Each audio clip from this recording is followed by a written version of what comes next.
April 24th, 2023, a Board of County Commissioners meeting. And I will read the public charge. The Board of Commissioners asks its members and citizens to conduct themselves in a respectful, courteous manner, both with the board and fellow citizens. At any time, should any member of the board or any citizen fail to observe this public charge, the chair will ask the offending person to leave the meeting until that individual regains personal control. Should decorum fail to be restored, the chair will recess the meeting till such time that a genuine commitment to the public is observed. And I'm sure you are enjoying as much as we are right now without having the glasses. We're just like, we got space here that we can see one another. So this is wonderful. We've got next, let's have our Pledge of Allegiance. And Commissioner Burns, if you will lead us in Pledge of Allegiance.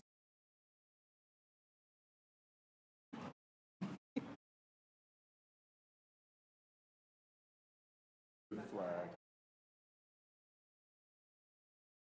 public, under God,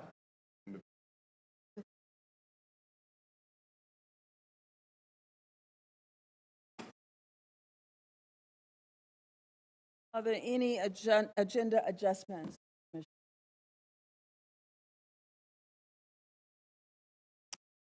Hearing none, we will move on to announcements. And we'll ask our clerk, Monica Wallace, to read our announcements. Good evening. I will read the announcements that are in our agenda this evening. Durham County Department of Public Health COVID-19 vaccine hours. Walk-ins are available for all vaccination doses on Mondays, Wednesdays, and Fridays from 9 a.m. to 4 p.m. They are closed 12 to 1 p.m. And they're also closed Tuesday, Thursdays, and the weekends. For additional information and updates, you can visit www.decopublichealth.org/COVID vaccines. Durham Local Reentry Council Resource Fair. April is Second Chance Month, and the Durham Local Reentry Council will hold a resource fair at the Criminal Justice Resource Center located at 326 East Main Street on Wednesday, April 26, from 1:30 to 4:30 p.m. You can come out, meet, and hear from and about employers, health wellness providers, housing providers, supportive services, food bank, and also voting rights. Durham Dementia Community Event. Come out on Saturday, April 29th to the Durham Dementia Community Event from 10 a.m. to 2 p.m. at the Durham County Human Services Building located at 414 East Main Street. The keynote address will be from Jay Reinstein, who is living well with early onset dementia. The event is free and lunch is being served. You must register by calling 984-287-9399, or there is a link that you can click to register online. Carolina Flyers home opener on April 29th. The Carolina Flyers Ultimate Frisbee team hosts its home opener against the DC Breeze on Saturday, April 29th at the Durham County Memorial Stadium. Gates open at 5 p.m. and the game starts at 6 p.m. Tickets are $12 for adults and free for children 12 and under. Tickets can also be purchased online, and there is a link for that site. Briggs Avenue Community Garden Spring Plant Sale. Join the Durham County Cooperative Extension Master Gardener volunteers at the Briggs Avenue Community Garden Annual Spring Plant Sale on Saturday, April 29th from 10 a.m. till 2 p.m. at 1598 South Briggs Avenue. They'll be selling a variety of tomatoes, cucumbers, squash, eggplant, peppers, hot and sweet, herbs, okra, and a variety of fruits as well as flowers. There's free parking alongside the road or in the parking lot across the street, and all proceeds go directly to the community garden. For additional information, you can contact Gabriel Vines at 919-560-0526 There's also an email, gvives@dconc.gov. Annual pond clinic on May the 6th. The Durham and Orange County Soil and Water Conservation Districts are holding their annual pond clinic on Saturday, May 6th, from 9 a.m. to 1 p.m. at the Cornwallis Farm. Join to learn all about pond maintenance and construction, wildlife management, fish production, and aquatic weeds. You are asked to bring your identification.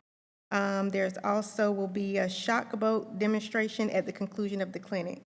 You have to register by April 29th by calling Durham County Soil and Water at 919-560-0558, or the Orange County Soil and Water, 919-245-2450. Lunch will be provided for all participants. And lastly, Durham Pre-K applications for 2023 through 24 is now open. Haven't applied for Pre-K yet? The Durham Pre-K application for 2023-24 school year is open, and it can be found at durhamprek.org. All children in Durham County who will turn 4 years old on or by August 31st are eligible. Please visit the website mentioned or call 1-833-773-5338 for additional information. That concludes the announcements published in our agenda. Thank you, Ms. Wallace, for reading those for us. And there are, as she has stated, they are all on the website. And no one remembers them from just reading them, but you can always find them on our website. Other announcements, commissioners? I have a few, but go ahead. Thank you, Madam Chair. Well, first thing I want to do is to welcome our new DSS director who's here with us tonight, and I'm putting you on the spot. Maggie, if you don't mind just standing up for a minute so people know who you are. I just want to welcome Maggie. And if I will try and say her name properly the way it, and you can correct me, Maggie. Svetichnian. Okay, Svetichnian. And Maggie started with us last week, so this is the beginning of her second week. So just was thrilled to see her walk in the door, and I'm really putting you on the spot right now, Maggie. But if you don't mind just coming up to the mic a minute and just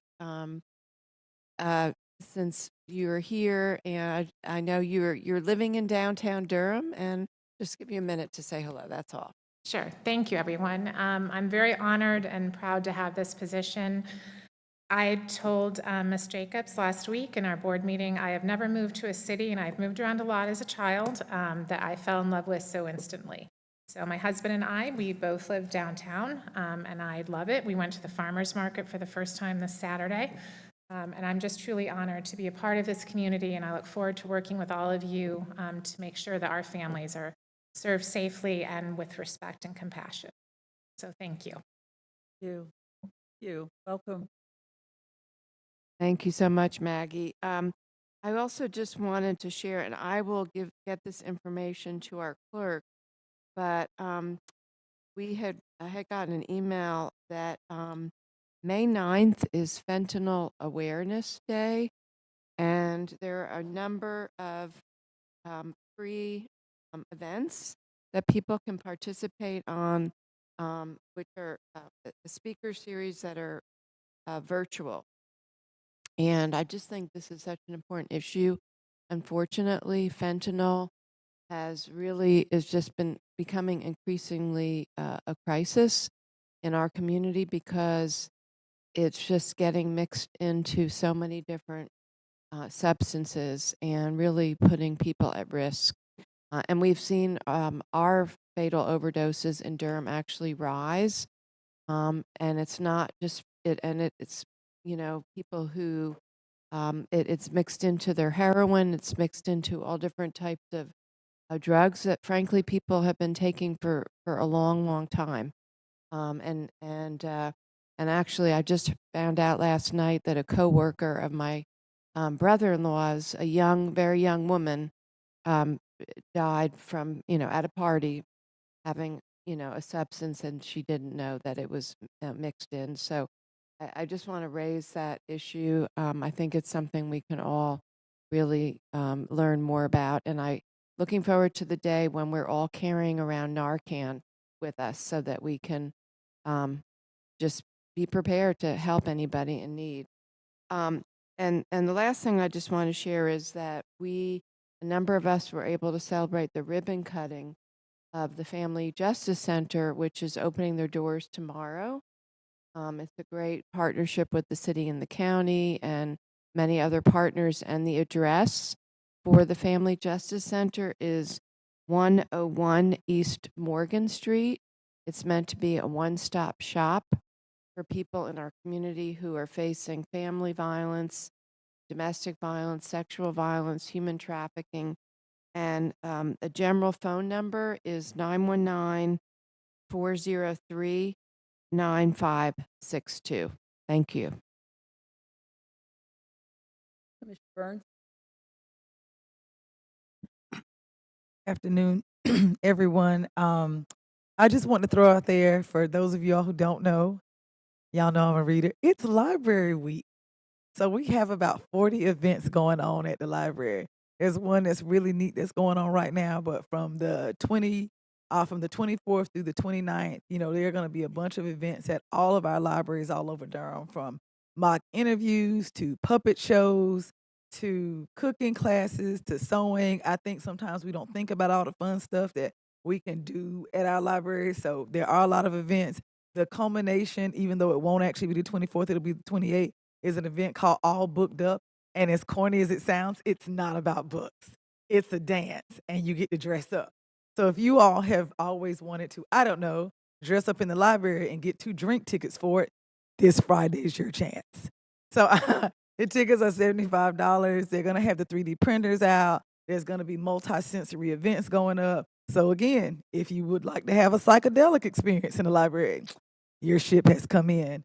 So please go to durhamcountylibrary.org/libraryfest and take out your families to at least explore the beautiful libraries that I can say that these women, along with myself, have been investing in very heavily pre, during, and post-COVID, and just see some of the great work that's been done and see how we have preserved our books when across the country a lot of libraries were not able to do that in COVID. So if you have some time this week, there are 40 events. Please go out and support our local libraries. Thank you.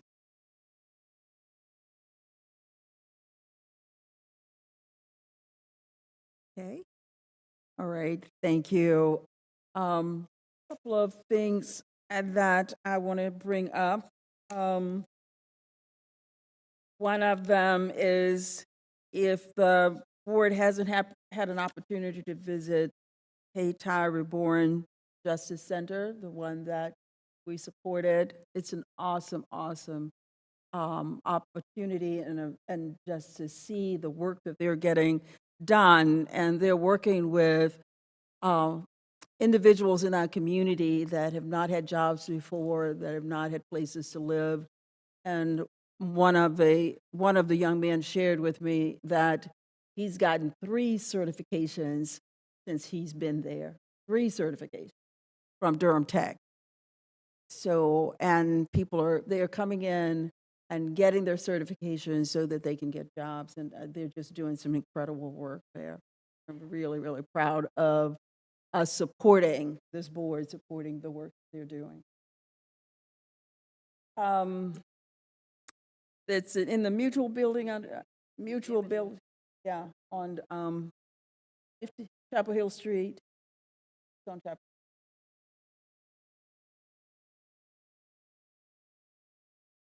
They have not had their grand opening yet. They will let us know when the grand opening is, but I didn't wait for the grand opening. I just wanted to see it, and I'm glad I did. The other thing I just want to mention was the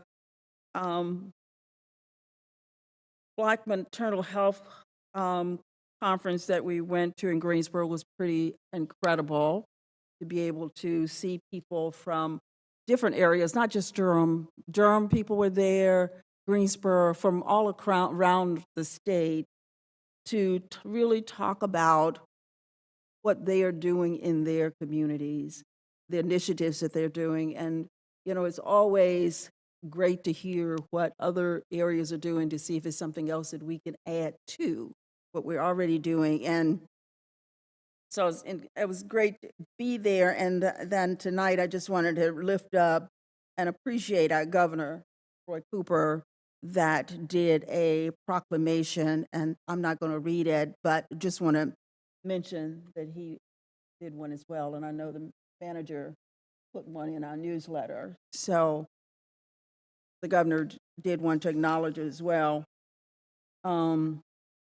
And the other thing that I want to bring up is this is an event that's coming up. It's the Durham County District Attorney's Office, the Wilson Center for Science and Justice at Duke Law School, and the Religious Coalition for Nonviolent Durham is presenting a special theater, Just Us performance. And it's going to be in collaboration with Fair and Justice Prosecution. It's going to be, let's see, I'm looking for the date here. Let's see, in our email, but it is Sarah Willett from Communications. It's from the Durham County District Attorney's Office.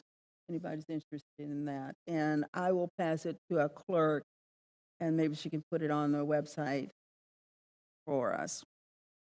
The other thing, Commissioners, we had a proclamation from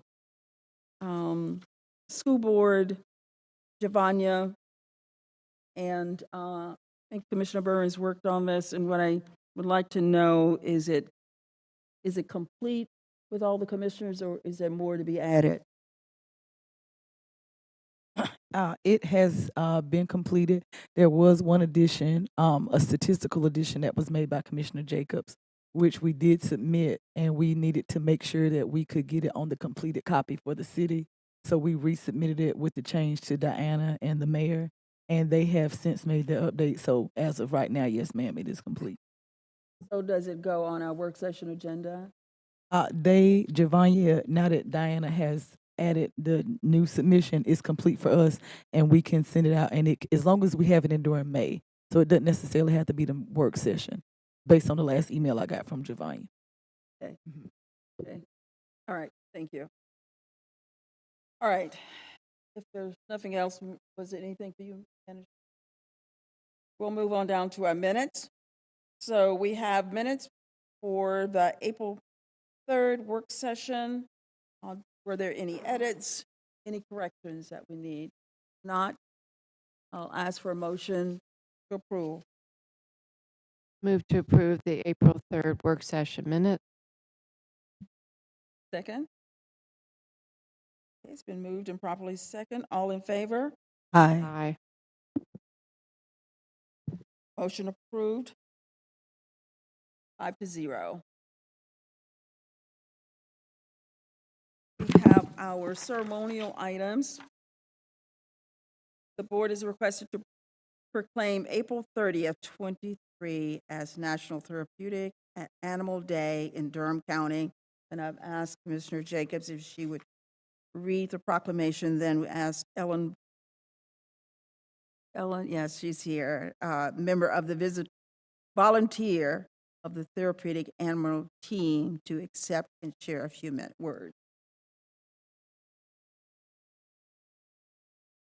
Durham Board of County Commissioners Proclamation, National Therapy Animal Day 2023. Whereas there are thousands of pet partners, therapy animal teams serving in communities across the United States, and whereas Pet Partners has designated April 30th as National Therapy Animal Day, and whereas Pet Partners therapy animal teams in Durham play an essential role in improving human health and well-being through the human-animal bond. And whereas Pet Partners therapy animal teams make millions of visits per year in settings such as hospitals, nursing homes, schools, and hospice. And whereas Pet Partners therapy animal teams interact with a variety of people in our community, including veterans, seniors, patients, students facing literacy challenges, and those approaching end of life. And whereas these exceptional therapy animals who partner with their human companions bring comfort and healing to those in need. Now, therefore, be it resolved, I, Brenda Howerton, Chair, and on behalf of the Durham Board of County Commissioners, do hereby proclaim April 30th, 2023 as National Therapy Animal Day in Durham County, North Carolina, this 24th day of April, 2023.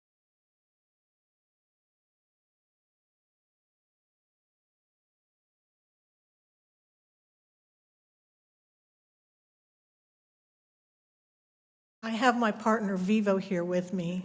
She's a little upset because this is actually dinner time, and so she has gone back in her carrier in protest.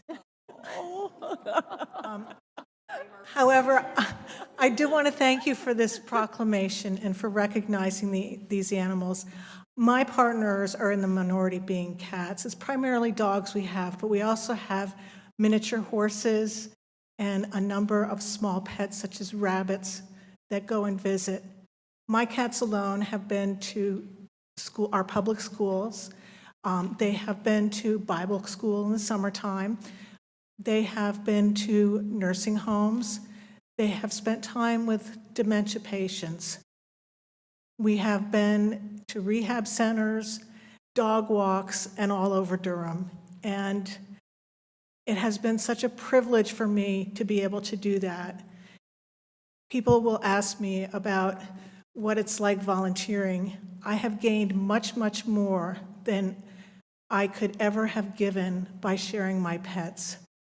And I want to thank you for recognizing these animals that are willing to go out, meet strangers, allow them to touch them, pet them, and cuddle with them.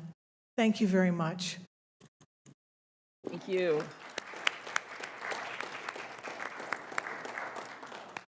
Anything from commissioners? Commissioner Carter? Yes, thank you so much for reaching out to us and asking for this proclamation. It's such a happy proclamation, isn't it? There's something that you said about animals and how they must cause us to release oxytocin or something, right? And feel all warm and kinder. They help humans get in touch with our better self, probably. I know when I was on the school board, I went to our elementary schools a couple of different times when therapy dogs were present, and the teachers would just say that the children were always more focused, and even the teachers were, in a better mood. It just helped to settle people, I guess, and like I said, get us in touch with our better angels. So thank you for your volunteer work, and thanks for coming tonight. And I don't blame your partner for being, holed up in her cage during dinner. Wasn't very civilized of us, was it? I asked her during this time, but thank you so much. Commissioner Long?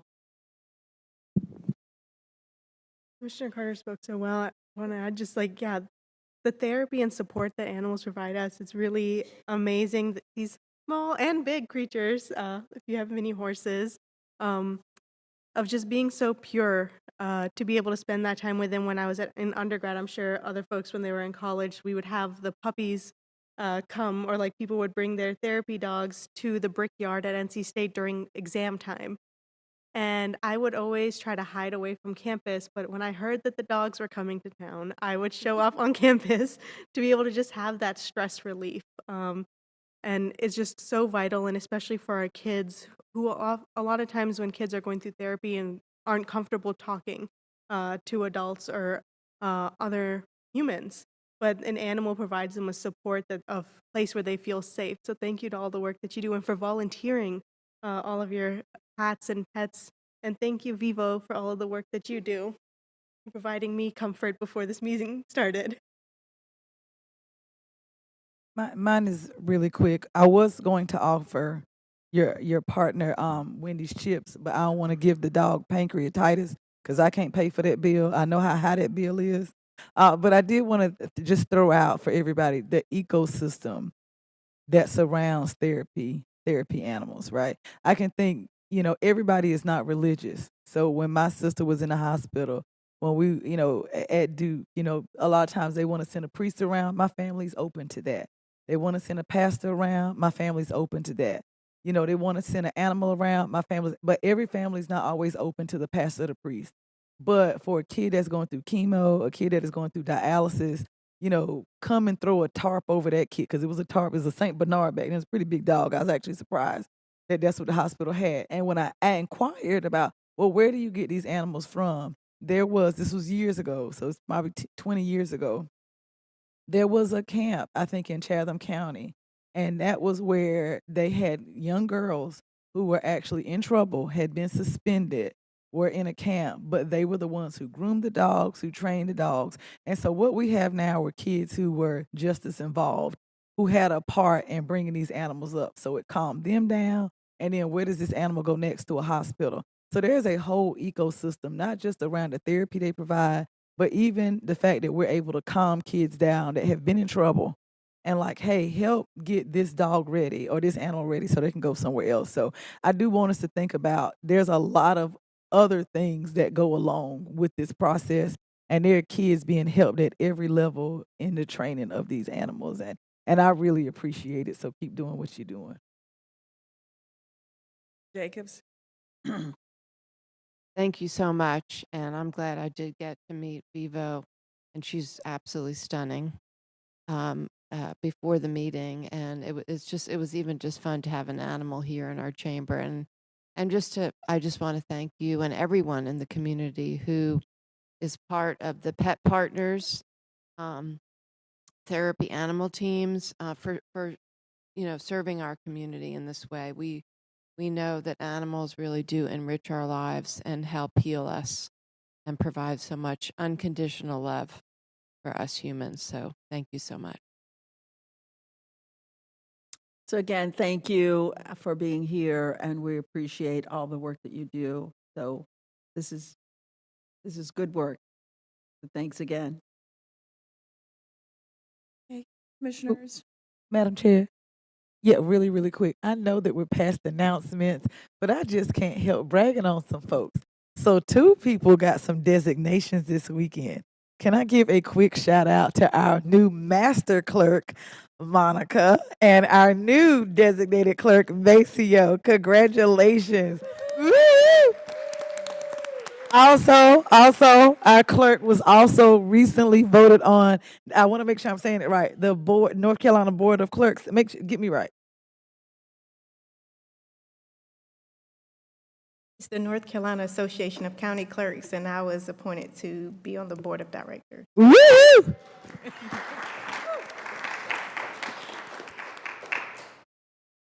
So congratulations to both of you. That's quite a coup for Durham.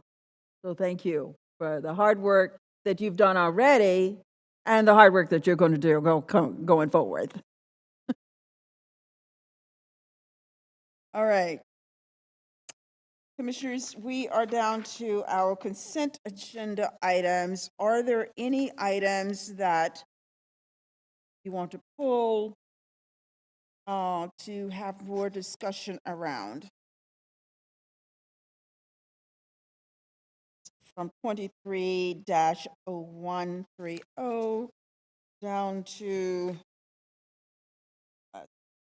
it's 230300. There's just one I would like to pull.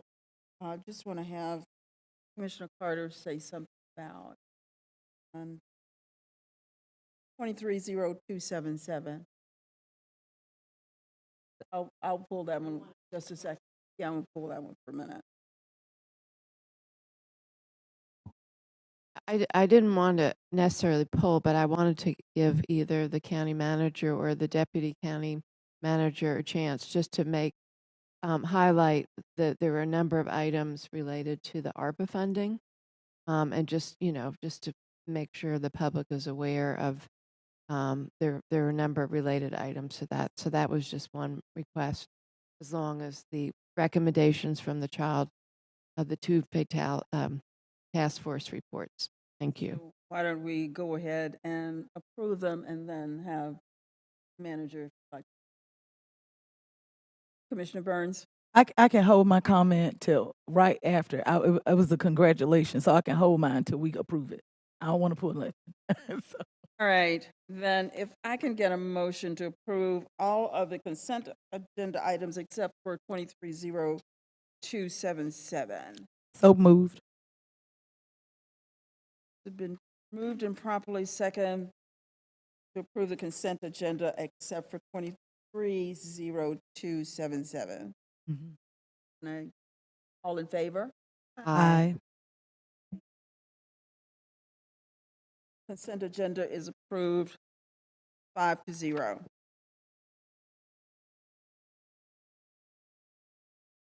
So, Commissioner Carter, I would just wanted you to say a little something about the community child protection team. Just, you'd like to make a few comments about Yes, that. thank you so much. I actually was going to ask if it pleased the board if I might just say a few words about this item without having to wait to the end of the meeting. So thank you so much for suggesting it, Madam Chair. Um, so I am the commissioner appointed to the community child teams, and they meet basically every other month. And there are a number of our own service providers that attend these meetings, as well as members from across the community. Jim Groves is a member. Seth always attends. Public Health, I see Rod Jenkins over there. Javetta Whitfield is a big leader from DSS on these teams. Christy Malott is a community volunteer and has chaired these teams for at least 6 years. I think every year I've been on there, she's been the chair, and she works incredibly hard. And they're members from Durham Public Schools, from the medical examiner's office, just a number of people who are assigned to these teams by statute. Actually, there's a similar team that exists at the state level. This is the local team. They have reviewed over 40 child fatalities for the 2022 year, as well as a number of cases of child neglect and abuse. And the purpose of these meetings is to try to identify deficiencies in the system that are making children less safe and less protected. And then to make recommendations to us, policy recommendations, investment recommendations, things that we can do to help keep our children protected and safe. And I did want to mention this report because it's very thorough, it's very structured and well organized, and it includes some excellent recommendations at the end that I think are very doable. And I was hoping that rather than just approving on consent, that we would not necessarily, I don't think we can do it tonight, discuss the actual recommendations, but that we could perhaps ask our administration, our manager to work with us in order to provide an actual response to the team. Because one thing they requested in particular is funding, a very minimal amount of funding. It was about $13,000, I think, is really all, for an expanded and stronger safe sleep outreach, education, and campaign, because a number of infants across the state, Durham's not unique in this, but in Durham as well, die for no other reason than they're really not sleeping in what is now known to be the most safe sleep conditions. There are cultural things.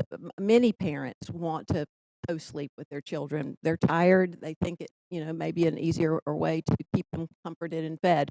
But we now know that babies will sometimes die if they are, up against a mattress or up against another human body or wrapped in a blanket, unintentionally. And these are very preventable, deaths. And we have so many challenges that we face in this community that we really, they feel intractable, like how would we ever solve these systemic challenges? This is one that there really are steps we can take, and they've identified some in this report for us. And I hope that we will consider, um, you know, consider all of their recommendations, but in particular this one about the Safe Sleep campaign and the budget that they, a very high level budget, but they did mention some associated costs and strategies.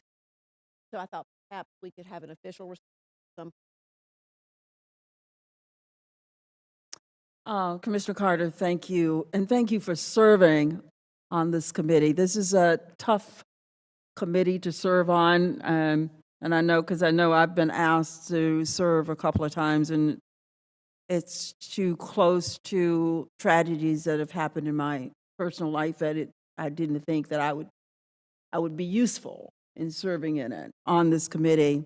So I just want to say thank you for doing this work. And maybe at some point we could bring it back to would it be too long to bring it to a work session and we can talk about the recommendations? How would you like for us to go about the recommendations? Because I'd love for us to do some of the things, and going through the recommendations, I'd love for us to do some of those.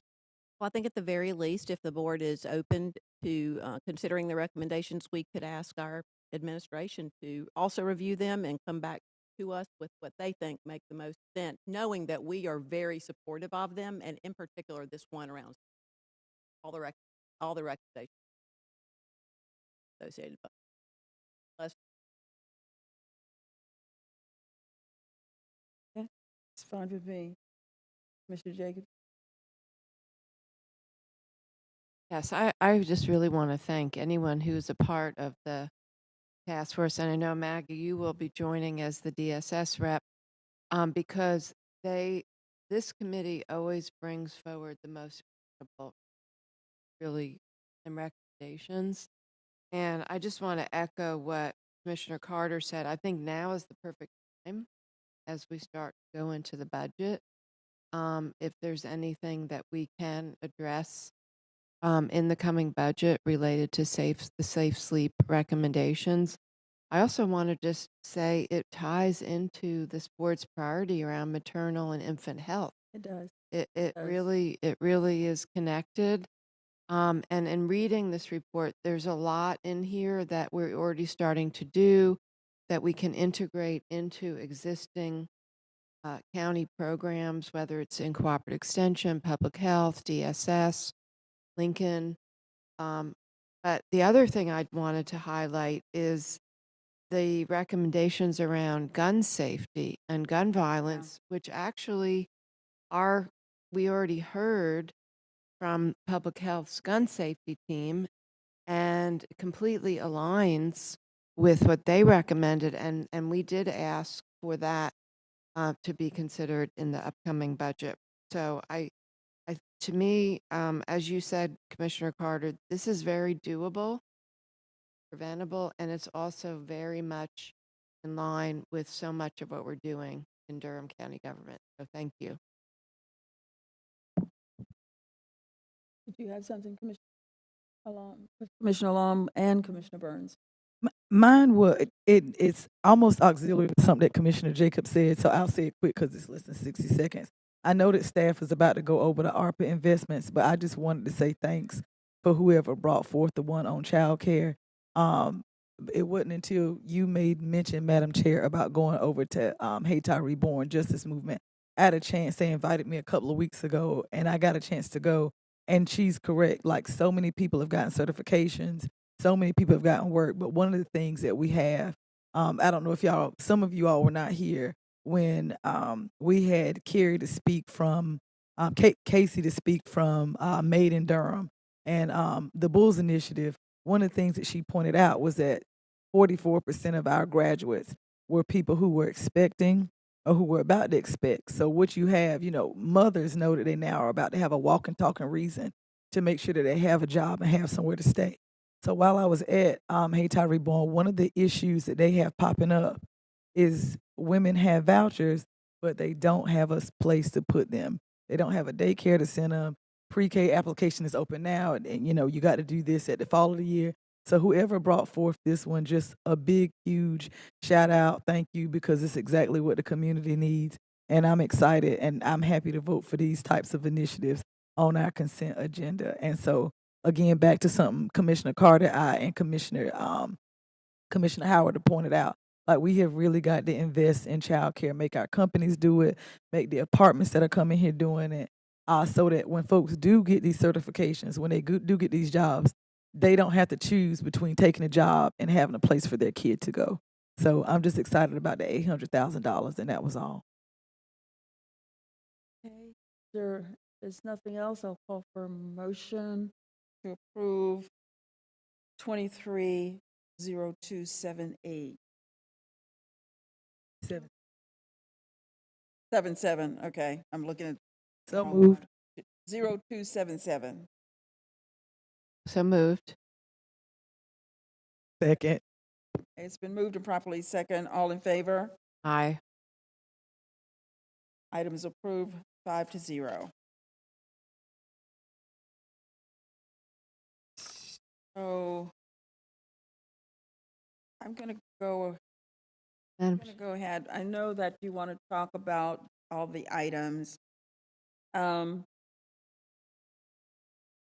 let's do that after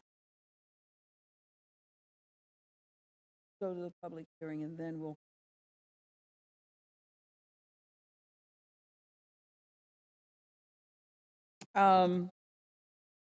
So 220289, we have a public hearing. Ordinance to amend the Durham Unified Development Ordinance provision regulating open space, utility, and solid waste collection, facilities, and screening to require pet waste reciprocal. The board is requested to adopt an ordinance amending the Durham Unified Development Ordinance standards in sections open space, section 7.2, unity, and solid waste collection facilities, section 7.6, and screening, section 9.7, to include requirements to pet waste receptacles to have, and we have Jessica from the planning manager here to discuss these items. Good evening. I'm Jessica Dockery, a planning manager with the City County Planning Department. Before I begin, I'd like to state for the record that all planning department hearing items have been advertised and noticed in accordance with state and local laws, and affidavits of all notices are on file in the planning department. This evening, I'm presenting information about a proposed Unified Development Ordinance text amendment case TC 22406, which was initiated by staff from several city departments working on the implementation of a total maximum daily load, or TMDLS, response plan completed in 2019. This was heard by the JCCPC at their February 1st, 2023 meeting, and by the Planning Commission at their March 14th, 2023 meeting, with a unanimous recommendation for approval. It was also unanimously approved by the City Council at their April 17th, 2023 meeting, with a May 1st effective date. As development continues in Durham, runoff from impervious surfaces washes pollutants such as pet waste, which causes bacterial contamination from fecal coliform bacteria, and sediment, which causes turbidity, into water bodies. These pollutants end up in the drinking water supply, so TMDLs have been established to ensure safe levels. When TMDLs are exceeded, plans to reduce those are necessary. Durham County bodies of water of particular concern are Northeast Creek and the Third Fork Creek.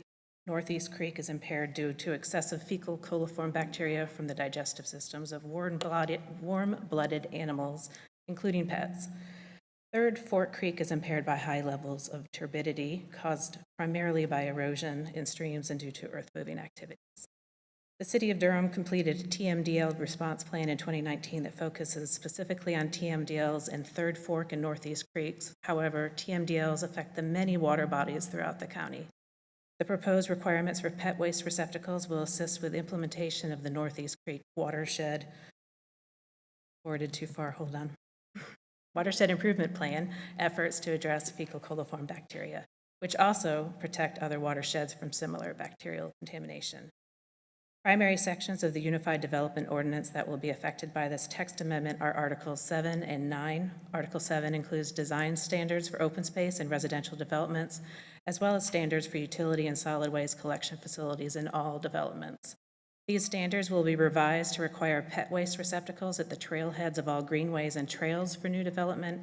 The solid waste collection facility section in this article will be the most significantly altered to require pet waste receptacles to be installed in residential developments in an effort to lower the amount of fecal coliform bacteria in runoff. Article 9 includes standards for landscaping and buffering, including screening requirements for solid waste collection facilities. Pet waste receptacles will be exempt from this screening requirement. The most extensive changes to the text were included in your packet. The main change will be pet waste receptacles will need to be placed on homeowner association-owned land in open space areas. At least 2 receptacles shall be provided for developments with 90 or fewer dwelling units, and for developments with 91 or more units, at least 3 shall be provided. The receptacles will be maintained and emptied by the HOA per open space maintenance agreements established in the HOA agreements, which must be recorded for site plan approval. Staff is available if you have any questions. Thank you. Questions from commissioners? Jacobs? Thank you. I know this came through the Joint City County Planning Committee, and I strongly support it, especially just for environmental water quality protection reasons. And I know this is kind of the reality of this is obviously the enforcement part is literally impossible. So I'm assuming the reason why there isn't anything about enforcement is just because it's just not enforceable. I just wanted to hear that because, somebody has to actually clean it out and empty it. And, and then the other thing I was wondering about was how you decided on the number, like 1 per, up to 90, but then more than 93. Well, what if you have 500 units? So, just more about the thought process related to this. So Yeah. part of the reason that these are supposed to be in the HOA-owned land is like with other open space facilities, playgrounds, pet parks, things like that, the HOA is required to have in their documents that create the HOA a mechanism for taking care of those. The maintenance is on them. And that's why these are placed there, and this would be included in that maintenance. So if they do not maintain them on their own, then that falls into, they're not maintaining per their required guidelines, and there is some enforcement allowed that way. The number is because, conversely, we're not sure how well they will maintain them, and so we don't want to have 5 or 6 out there, and then the HOAs are not actually maintaining them, and then that would cause more trouble and be more concentrated areas of waste piled up. So the hope is that we have at least a minimum number of them out there, and the residents ask for more, and the HOA puts them in voluntarily. That's helpful. And then in terms of the trailheads, I guess, who are we assuming is going to clean those? So if they are in a subdivision, again, it would be an HOA organization. That would be part of their open space requirement and their maintenance. If it's a city greenway or a county greenway or some sort of government maintained greenway or trail, then they would be responsible for emptying Okay. that. And would this also apply to the state park? I don't think we thought that far, Okay. but Well, we would have to see how that works. I'm thinking of Eno River State Park. I live right across from the Eno River State Park, and it drives me nuts. Yesterday I was taking a walk. People will actually put their pet waste into a plastic bag and then just drop the plastic bag along the trail. Don't you think they come out and get it? Based on me seeing them, Usually that's what I see. That's why I suggest it. I see those No. bags, but then they're gone the next time. It's like the No. person just doesn't want to. Yeah, I unfortunately a lot of them don't, I think, get picked up by the ranger. So but Nice. anyway, it's interesting. People will, I mean, it's great that they get put into the plastic bag, but then sometimes the rest of it doesn't happen. But I'm just curious because it's just obviously there's pros and cons. So Right, and this is not Yeah. retroactive, so this is only for development going forward. So state Okay. parks already in place will not be required to put these in. Same for any subdivisions that do not have these in place. Yeah. Would not be a requirement except for new development. So Yeah. if we had a new state park, we would have to see how that applies to state. Okay. But we don't have to worry about that probably for a while. Okay. All right. So what's the penalty for the HOA that does not maintain? I believe that would fall under our typical zoning compliance enforcement. Say that again? Zoning compliance enforcement, so there could be a notice of violation and they would have to come into compliance. That's part of the reason that we get those HOA agreements as part of the site plan approval. So and in they other should words, be it'll recorded. be in the HOA Bylaws. going forward. Any new development has to have those for our approval of a site plan to construct a new development, so they should be included in there. So if an HOA requested that is not a new one, they cannot participate? If a previously approved site plan, or not site plan, but development wanted to put them in, they certainly could, but it wouldn't be a requirement for approval of a development that going forward. Sarah wants to tell you more. Good evening, Commissioners. Sarah Young with the Planning Department. I want to offer just a little bit of kind of anecdotal information. I've lived in a couple of neighborhoods with HOAs that had these, and I think that mostly they're self-policing because when you think about a trash can that's full of these baggies, neighbors start to complain if they don't get cleaned out frequently enough. So I totally understand the concern, but I think that before it ever got to a zoning enforcement issue, I think the neighbors and the HOA would sort that out amongst themselves. I know that certainly was the case in places where I've lived, but. And what I've seen is like when they have the neighborhood yard, I've seen that when they have the neighborhood yard maintenance team that comes out and mows the communal areas in the parks, they also are the ones emptying it out. So it's like in their contract. Yeah, I live in an HOA. I have an HOA, and I frequently send emails to my management team. So that's why, I'm curious. I want my HOA to be diligent and make sure they do what they're supposed to do. Yeah. Well, Sarah, I have the fun question. I mean, I did ask during that JCCPC meeting, and I was in there and I supported it along with my colleagues. We said we were going to come up with a fun slogan for it. I mean, you're throwing your head back because you remember we said we wanted a slogan for this. I see no slogan in here. So who was asleep at the wheel? If you go to the outreach page, the community engagement outreach page, there is a sign that says "Do your duty." That is There you okay. go. So, You can go so see it. ladies and It's gentlemen, living just so color. you know, along with enforcement, we have some creative people, and I think we left that on the table. But yes, okay. So do your duty. There will be stickers popping up in the new development, so it won't just be a trash can. People will know what this trash can is for. Thank you. You all have made your money this evening. Thank you very much. Okay, I will open the public hearing and acknowledge any of those that have signed up. Is there anyone on Zoom? We do not have any citizens that have signed up, nor are there any citizens online. Thank you. Then I will close the public hearing and bring this back to the board. Commissioners, are there any additional questions? Madam Chair, I would just want to point out the obvious that this is also coupled to our own ordinance, right? That requires that pet waste be picked up. County ordinance and already doing that. Now, the HOA will be making it easier to comply. That ultimate word, should.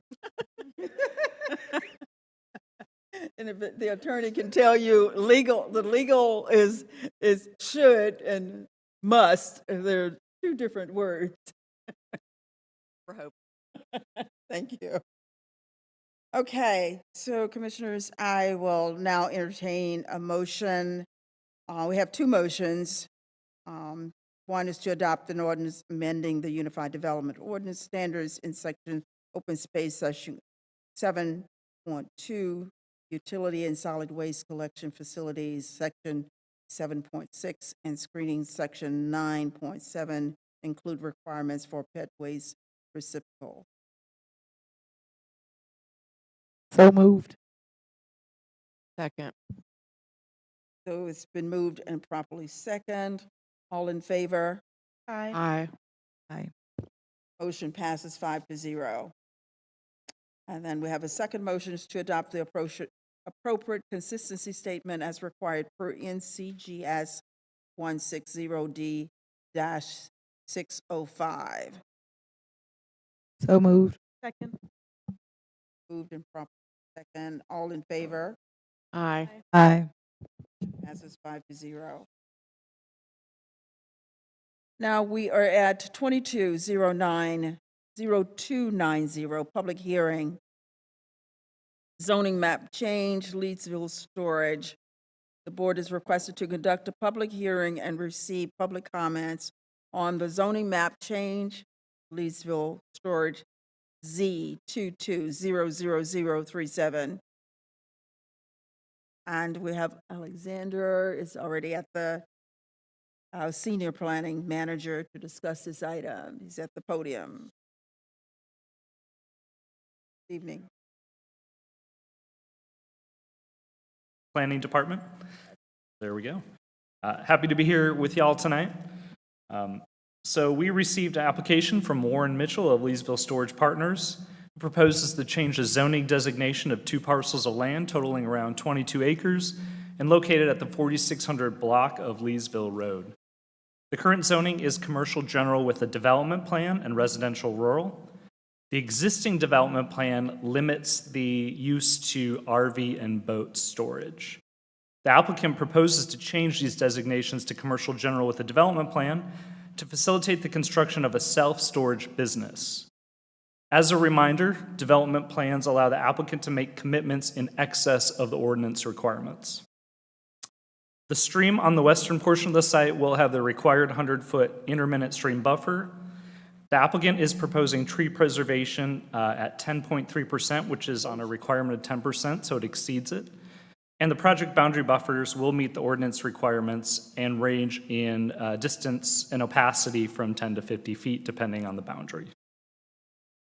The Planning Commission did recommend approval by a vote of 12-1 at the March 14th, 2023 meeting. As a reminder, there are two motions this evening before you that will need to be voted on.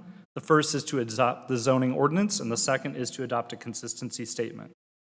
Thank you so much for your time this evening. I don't have any fun slogans for this, but the staff and the applicant are available to answer any questions. Thank you. Thank you. Questions, commissioners? Commissioner Alum. I have a question regarding, since this is in county limits and not city limits, is the first storage units, is this going to be like an indoor storage unit that typically those are like air conditioning, so then they also need like water? And is there going to be enough well water access for a facility this large of 22 acres if they're going to use the full size? That's a great question. I will let the applicant speak to the design of what they're proposing to do. But in terms of well and septic, yes, they are not proposing to annex into the city limits, and the current capacity is able to serve this proposed development. Okay.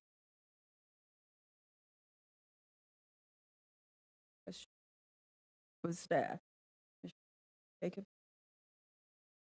Yeah, I guess maybe when the applicant can respond to the question.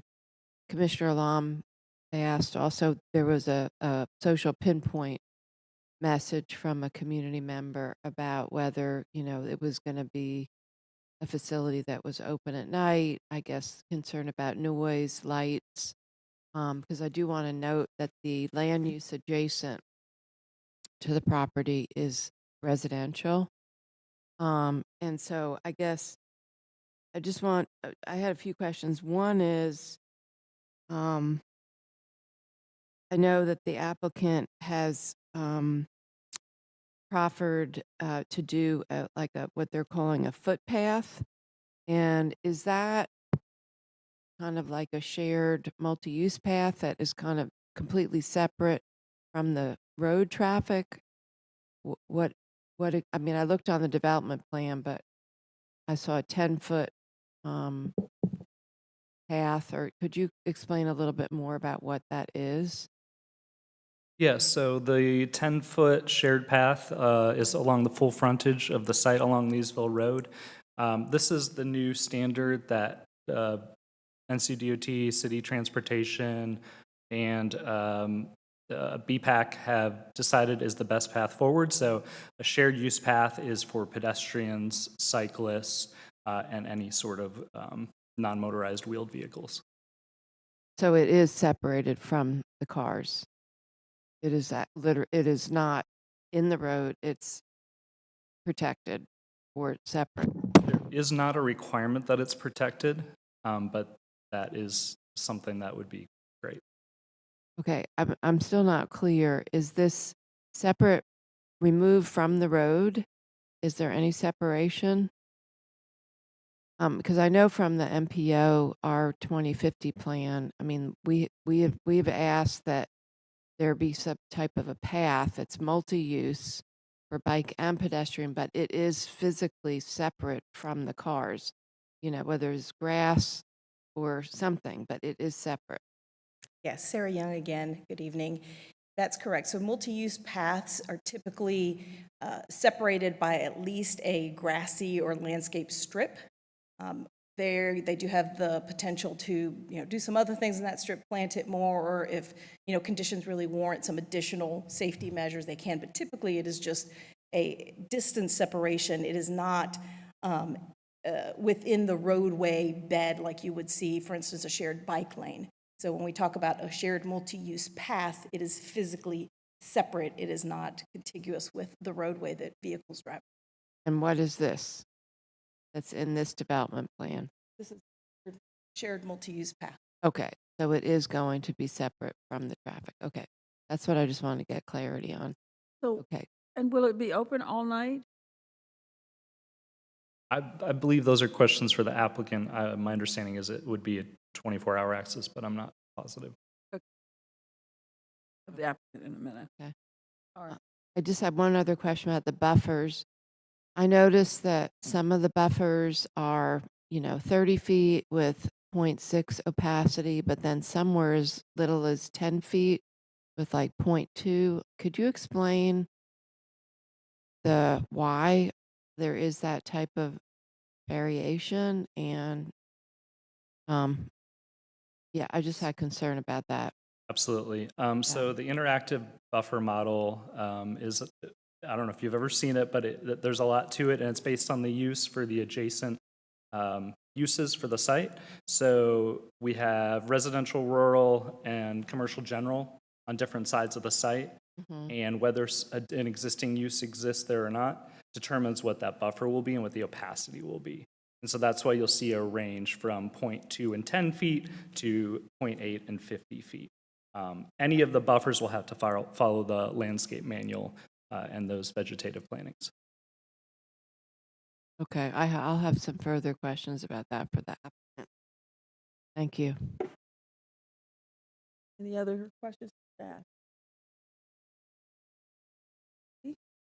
Hearing none, I will open the public hearing.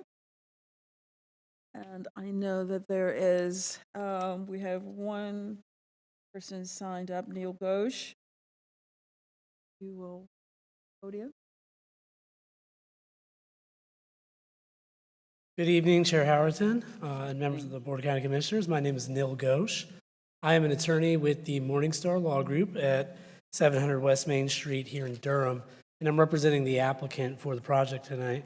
I'll just point out first that the proposed use is in the public interest, as noted in the staff report, because it provides a non-residential use adjacent to a rapidly growing residential area and in close proximity to Highway 70.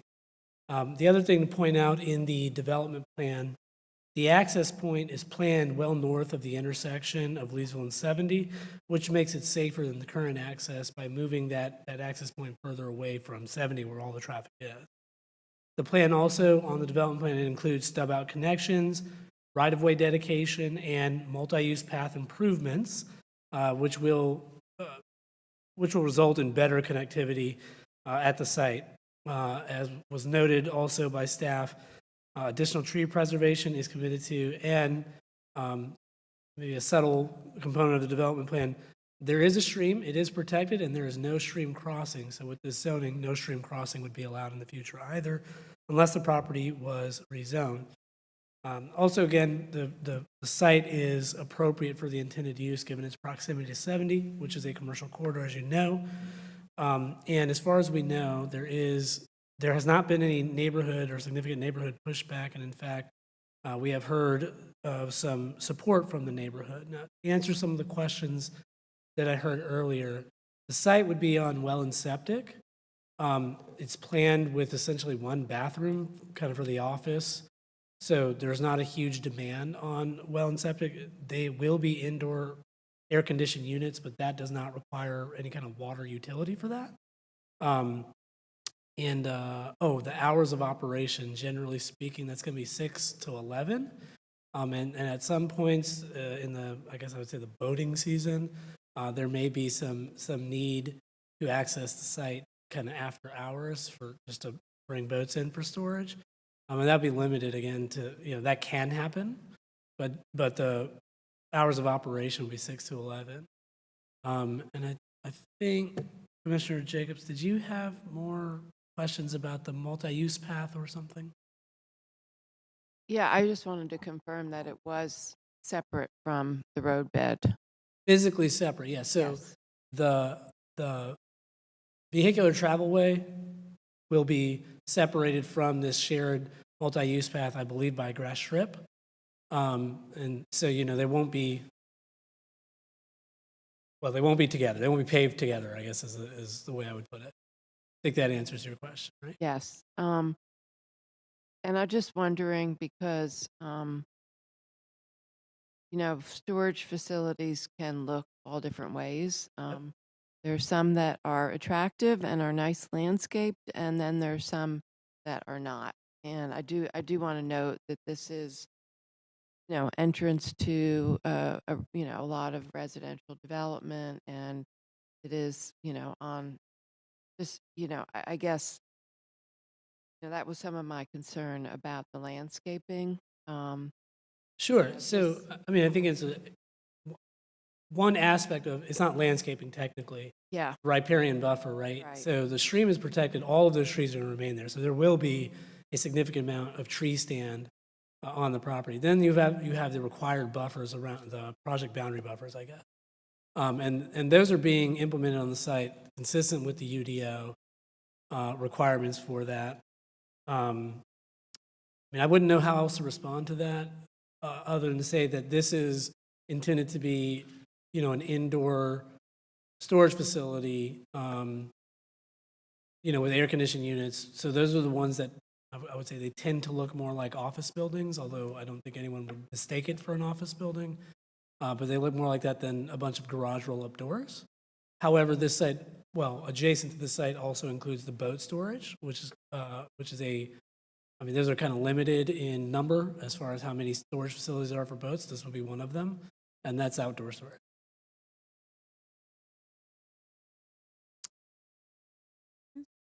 And so where is the boat facility?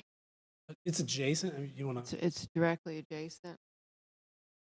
and it's already approved, if I remember.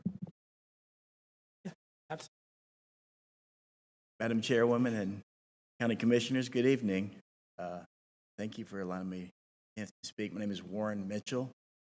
I live at 104 Amberwood Run in Chapel Hill. I'm here tonight with my business partner, David Durham. We came to you about 3 years ago. The first parcel on Leesville Road, and you approved it for boat and RV. That at that time, it was a smaller. Well, the parcel's larger, but the area was up front. And at the time, we did not have plans for an office, so we did not have any of the well or septic at that time. During the site plan process, the DOT did not want a full driveway access because it was closer to 70. And at the same time, we got to know the owner of the property next door, the one further away from 70. He was not living there. It was just a rental house. So it worked out that we were able to acquire that parcel and move this our only driveway away from Highway 70. Gets it away from the turn lanes and the stacking. At that time, we were widening Leesville for a bike lane, so this is an improvement because it adds the multi-use upgrade trail. We currently, you mentioned the scope or the quality of storage. So I've done a very high-end facility in Chapel Hill. It was a multi-story, and then David and I currently own one in Apex, which is boats and RV and also self-storage. None of the units face the highway. They're all internal. So there are a few outside units, but they're internal to the site, not facing the road. We plan to do the same thing on Leesville. The hours, like Neil said, are 6 to 11, but occasionally if folks are expecting to leave early in the morning and go on a vacation, we give them access, but there's never, we don't want activity there at night either. So lighting is all cut off and by the city ordinance, so there's lighting is not going to be an issue either. We plan to do a really nice facility. We know there's a need here. HOAs are becoming strict on parking boats and RVs, and so we have customers currently in Apex that live in this area and have excited to be closer to their house with our new site. So we will do a very good job with it. And while I'm up here, I'm happy to, if any other questions have come to you since I've been talking, happy to share anything.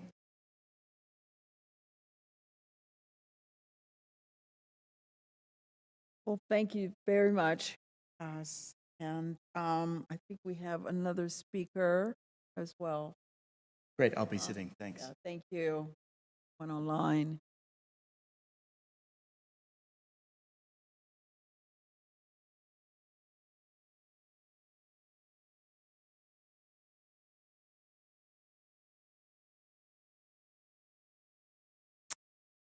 Okay, if you could give us your name, sir, your address. Can you hear? Can you hear us?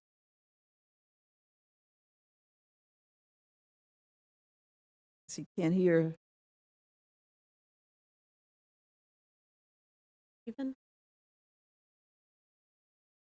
Stephen, are you able to hear us?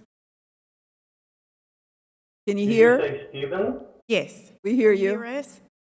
Oh, I'm sorry. They didn't raise my hand or didn't unmute me. Yes, thank you. My name is Stephen Nill. I live at 1021 Restoration Drive in Southeast Durham. I'm the co-founder of the Leesville Road Coalition of about 5,000 homes in the area.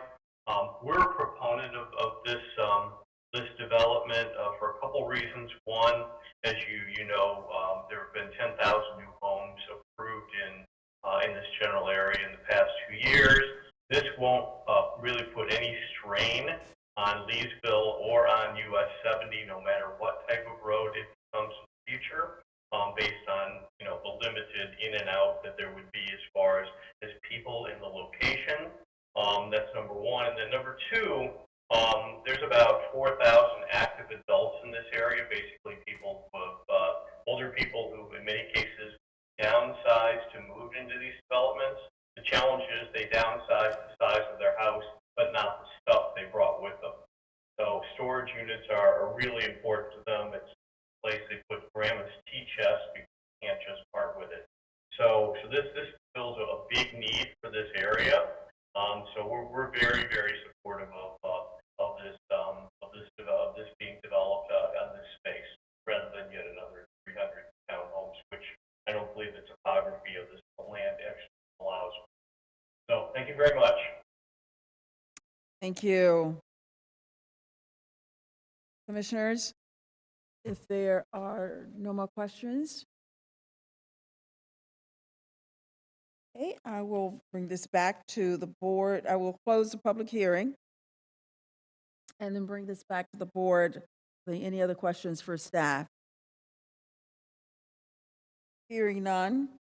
Commissioners, we have two motions before us, and I will entertain a motion for the first one. Madam Chair, I'd like to make a motion to adopt an ordinance amending the Unified Development Ordinance by taking property out of the commercial general with a development plan and residential rule with the Falls Jordan Lake District watershed protection overlay and establishing the same commercial general with the development plan with the Falls Jordan Lake District B. Okay, it's been moved and properly second. All in favor? Aye. Aye. Motion passes 5-0. And the second motion,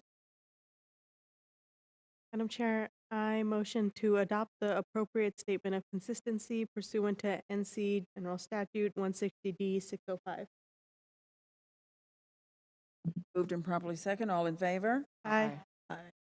Motion passes 5-0. We'll move on to other business.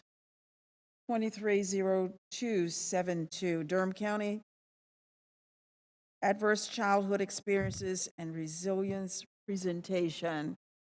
The board is requested to have a presentation on an adverse childhood experience, and we have Jess. It's good to see you. Our Durham County ACEs and Resilience Coordinators here to present to us, and our Health Director, Rock Jenkins, is here as well.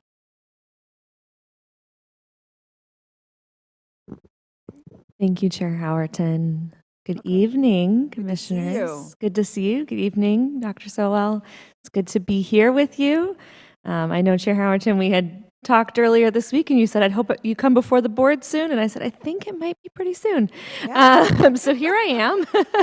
That's what you call soon. Soon, yeah, within a week. But it is good to be before you all and to have an opportunity to share a little bit about what's been going on within our adverse childhood experience and resilience work within the county. And of course, I don't go anywhere without Rod, so I'm grateful he's here tonight with me. So we can go ahead and get started as well. Oh, I can do it myself. Okay. All right. Excellent. So to give us kind of a sense of where we're going, there are three main buckets of the work that we have carved out for the Adverse Childhood Experience and Resilience program, maybe we'll call it.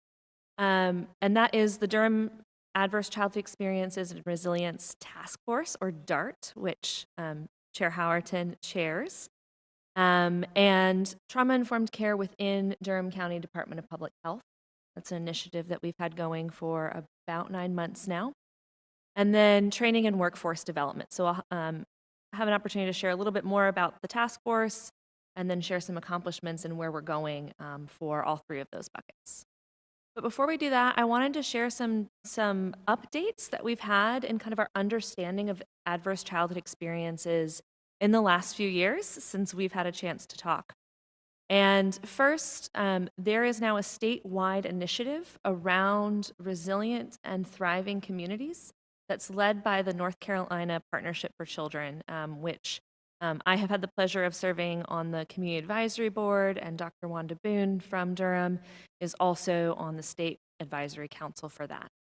And they have kind of worked with us to better understand where adverse experiences in childhood come from and to really kind of look at it in a more holistic way. And so this graph, which I hope you have a physical copy in front of you, this graphic starts with those tree branches, the kind of original 9 adverse childhood experiences that we had documented starting in the 90s. And through work by Dr. Wendy Ellis at George Washington University, we added the tree roots. And that was a recognition that adverse childhood experiences grow out of adverse community experiences, things that are happening in the community that make parenting more challenging, that exert challenging dynamics on families, and that create inequity in how we see adverse childhood experiences showing up in our national data. A couple of years ago, we added adverse climate experiences, recognizing that things like hurricanes, especially for our state, I have worked with children in central North Carolina. The experience of Hurricane Florence for them was traumatic. Every time a hurricane was scheduled to come towards them, it was palpable in the schools. You knew it was happening. And so we would now say COVID-19 is one of those that potentially has had that kind of impact, that it's around us. We don't necessarily have control of it, but it is there. And then lastly, what NC Partnership for Children did in consultation with folks across the state is to really recognize that our tree roots come from, as we would say in REI training, the groundwater. And so to really think about why these inequities show up in our communities. And so I just wanted to share this with you because it's a little bit different and it's changed over the last couple of years. And I think it has really helped us think more holistically about adversity in childhood and to not just focus on what's happening within families, but to think about families being a part of our community. The other exciting development that we've had in the ACEs and resilience field is more information about positive childhood experiences.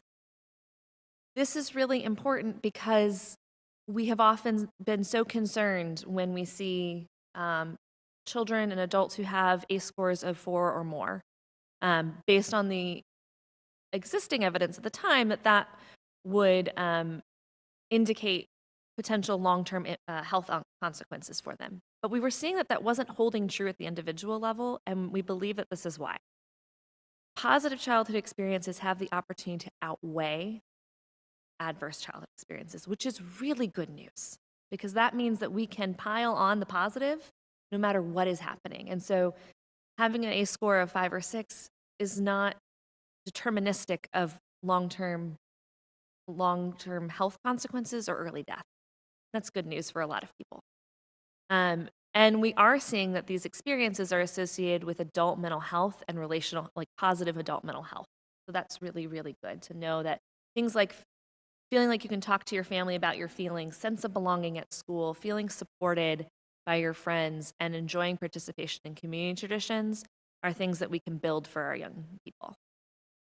So to quickly touch on our task force, we currently have about 40 members. And when I say members, these are folks who either are attending bi-monthly, so every other month, meetings, are maybe not able to attend those meetings, but are engaging with the task force through offering resources to other members or asking for resources, or maybe participating in other DART meetings outside of our main meeting. And they are generally coming from social services, mental health, and local government. I did a kind of breakdown by sector. If we just said social services, it's kind of a big, and local government, those are big buckets. We're really seeing that it's a lot of mental health and early childhood, which makes sense. Early childhood and mental health were kind of the early adopters of our adverse childhood experiences work. And I just want to note that these are people who were really frontline during the COVID-19 response, responding to our community and their needs. In terms of accomplishments, one thing that I'm really excited to share with you, because we just launched it this month, is Resilient Durham NC. This is a website that is available at resilientdurhamnc.org that we worked with the task force to really build the website around their needs and the needs of other practitioners in our community. So this is for anyone who's working with children and families, whether they are working in a health clinic, in an after-school program, or if they're working with their neighbors, to really understand how can we continue to strive to be more trauma-informed as we're supporting our community. And so this has information in plain language about what adversity in childhood is, what trauma is, but it also has this really excellent resource library that I'm very excited about, because oftentimes people come to me and say, Jess, have you seen this one resource? It's about child welfare and it's a fact sheet, and I usually can find it. But if they're on a deadline for a grant or for something else, program implementation is starting, they can go find it themselves very quickly. And that was really one of the things we wanted to be able to equip people with. It also has an opportunity to sign up for training, news and events for the task force, other things that we're doing, and for them to get on our newsletter distribution, which is an every other week newsletter. Since we last spoke, we revised our mission and vision, and this was really to acknowledge that we are not just concerned about individual level trauma for a child, but community level trauma, things that happen in the community that impact not just a child and not just their family, but also their neighbors. And to recognize that there are racial inequities related to individual and community level trauma, and that we want that to be centered in the work that we do. Moving on to our work at Public Health, we formed a trauma-informed care task force within Public Health. We have 11 different public health staff from 8 different programmatic areas currently who are involved in this work. We have been meeting for quite some time now to develop a path forward for how do we become more trauma-informed with our clients and with each other as staff, recognizing that secondary traumatic stress and being supportive of each other is critical to us being able to be trauma-informed with our clients and community. And so we partnered with the National Center for Child Traumatic Stress to do an organizational assessment. It's an assessment they have been working with the Centers for the Substance Abuse and Mental Health Services Administration on. And they did our data collection to add a level of confidentiality for our staff and helped us with analysis and coaching our team as we tried to dig a little bit more into the data, understand what was going on, and we're about to start moving forward with that. I'll talk a little about that in a minute. But one thing that I am really wanted to emphasize is that this is an organizational assessment. We're not asking staff about their own experiences. We're asking about our policies, our practices, our procedures as an organization to be able to make changes. In training and workforce development, I facilitated 13 trainings with almost 600 people in the last couple of years. I will say 200 plus of those are our own Durham County public health staff, which is fantastic. They have all been through trauma-informed care training and training on adverse childhood experiences. We partnered with the Community Linkages to Care, the opioid response grant team, and some Duke providers and Southern Regional AHEC to provide a training series, 3 trainings on substance use and trauma-informed care for our providers, recognizing that these 2 things often happen at the same time, and that just treating the substance use may do further harm if we are not also treating the trauma that might be underlying it. And so really being able to talk to providers about that.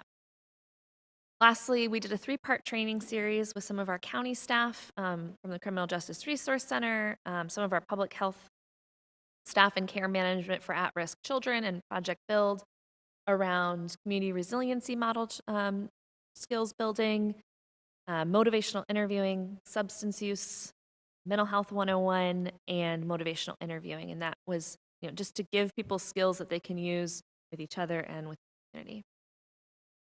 We invested in responding to COVID-19 and family resilience over the last several years.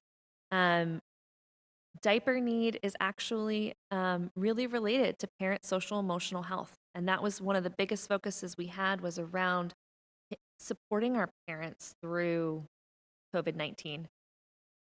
So we were able to work with the diaper bank to get about 60,000 diapers out to our community.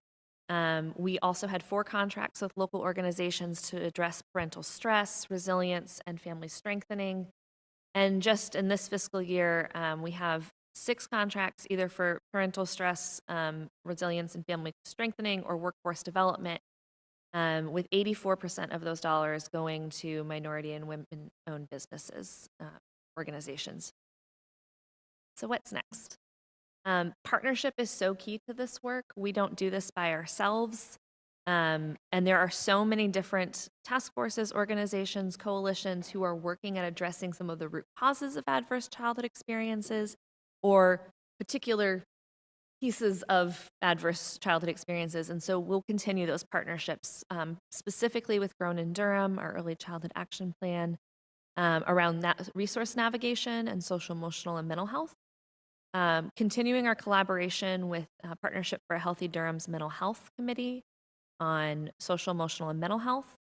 And I sit on the advisory council for our Whole Schools movement, and that work will continue to support. In terms of our trauma-informed care initiative, we've already started doing listening sessions to better understand our survey results. It's one thing to have the numbers and maybe some qualitative data. We actually had really good qualitative data come back, but we wanted to dive in a little bit deeper to make sure that whatever we created made sense and was actually addressing the need that had been raised. And so we're going to be starting action planning very soon of what interventions are we going to do next. We don't want to just know what the problem is. Let's do something about it. And one of my big hopes for this is around process and outcome evaluation, really understanding, did it work? We expect it to. But also, why did it work? How did it work? Because this hasn't really been done in a public health department before. We're kind of leading the way here. And so we want to be able to turn around and say, this is how we did it. And this is why it worked. So either for, if other county departments are interested in doing this in the future, this could serve as a pilot, or other public health departments across the state would have an opportunity to be able to say, oh, it didn't just work for them. This is how we can do it. In terms of workforce development, we are with the Partnership for a Healthy Durham's Mental Health Committee. We just launched a community resilience model teacher learning collaborative where we will have 5 people from different sectors, at least one person who's bilingual, going through community resiliency model training, which is a set of 6 wellness skills to help us expand our resilience. And then they will be meeting together to finish their certifications and then also be able to do training together in the community. And this is actually a model I should really give credit to New Hanover County. This is something we learned from them and said, yeah, that's a good idea. We'll do that. And then we are also working with Duke and Durham Tech and Southern Regional AHEC on a trauma-informed care provider symposium that will be this fall, where it will be 100 to 150 is what we're expecting. Clinical providers, community health workers, care managers coming together to learn more about what are the practical skills that we can use in conversations with community and patients to be more trauma informed. So we are in the throes of planning that for this fall.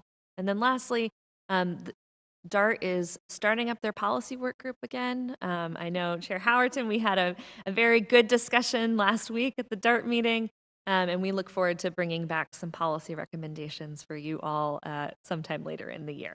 A lot of energy there around prevention. It's exciting. Thank you, Jess.